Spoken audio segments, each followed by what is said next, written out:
Hey everyone, to another episode of Dimitra's Dishes. Today I'm going to be teaching you how to make a cozy and delicious soup. I'm making lemony chicken and cabbage soup. If you like the classic Greek Avgolemono chicken soup, which is chicken with usually orzo or rice and a lemony type of sauce, you're going to love this because it's basically that soup with the addition of cabbage.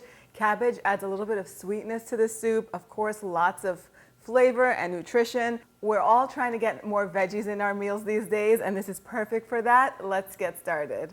Okay, so we're going to begin by making the chicken stock, and I like to do this by taking one whole chicken and putting it in a stock pot, or I'm just using my Dutch oven today. And then I have a little piece of neck bone left over because I was cooking another recipe. I'll just throw it in there because it has lots of flavor.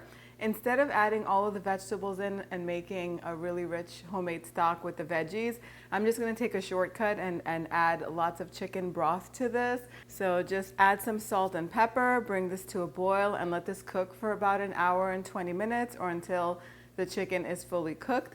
Carefully take the chicken out and strain the liquid, strain the broth, set the broth aside. You can carefully shred the chicken with 2 forks. You're going to need about 4 or 5 cups of it, or as much chicken as you like in your soup. Shred it up. You can take any leftover chicken and save it for meal prep. You can put it into sandwiches or stews. It'll keep fresh in the refrigerator for a few days, or you can freeze it in freezer-safe bags up to 2 or 3 months. Okay, rinse the pot out if you're using the same one, and finally chop an onion and then peel 2 carrots, dice them up, and put them in the Dutch oven with a little bit of olive oil and cook these over low heat until they're nice and golden and soft. That's going to take about 8 to 10 minutes.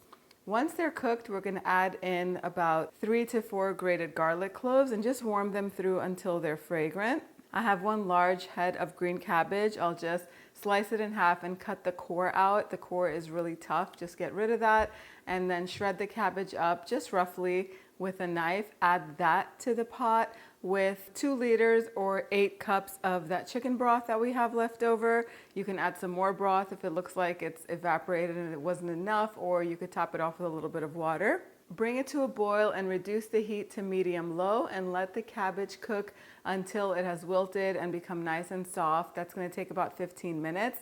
You can also add the shredded chicken in at this point. You could add as much as your heart desires. It's just up to you how much chicken you like in your soup.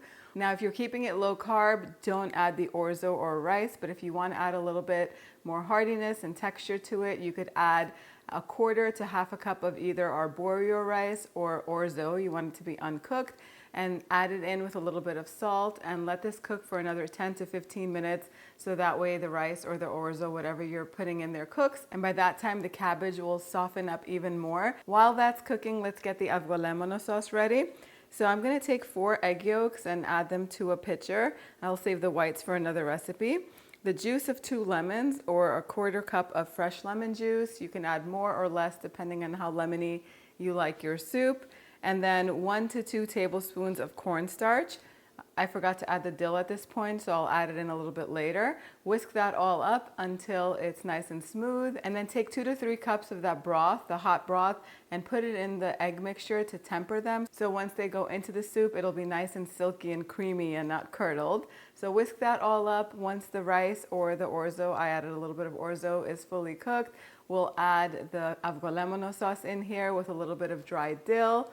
Mix that all up, and we're just going to cook this until the soup begins to thicken a little bit. It should take 3 or 4 minutes. Now get it to the consistency that you like.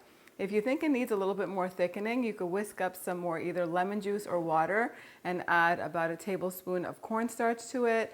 I did that and I added it to the soup because it did look a little bit too watery for me. I like it to have a little more body and a little bit of thickness, but also keep in mind that as this soup sits, it is going to thicken a little bit more. Give it a nice mix, and then we're just going to top it off with some finely chopped parsley, and the soup is ready to serve. And that's it for my lemony chicken and cabbage soup. Just like that, it's ready. It smells so good. I can't wait to do the taste test. If you haven't heard me say it before, cabbage and cauliflower are definitely my top 2 favorite veggies. I love cabbage in almost anything, especially soups. Oh my goodness. Unbelievably good. It's bright and bursting with lemon flavor. The cabbage just gives it another layer of texture, and it's just so delicious. It almost melts in your mouth. The chicken is so good. I love the little burst of red from the carrots.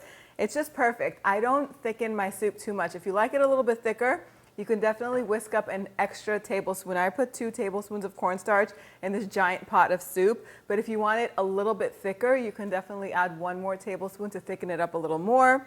For me, it's perfect. I mean, it's just absolutely delicious. This soup is perfect to make for your family on a cold winter's day. I hope you give this recipe a try. The exact measurements are on the website, dimitrasdishes.com. You could head on over there to print out the recipe and get the step-by-step instructions on how to do it. And more tips and tricks and shortcuts, everything will be listed on that blog post. If you give this recipe a try, let me know how it turns out in the comment section down below. Thank you so much for spending time with me today. I'll see you all next time. Gracias.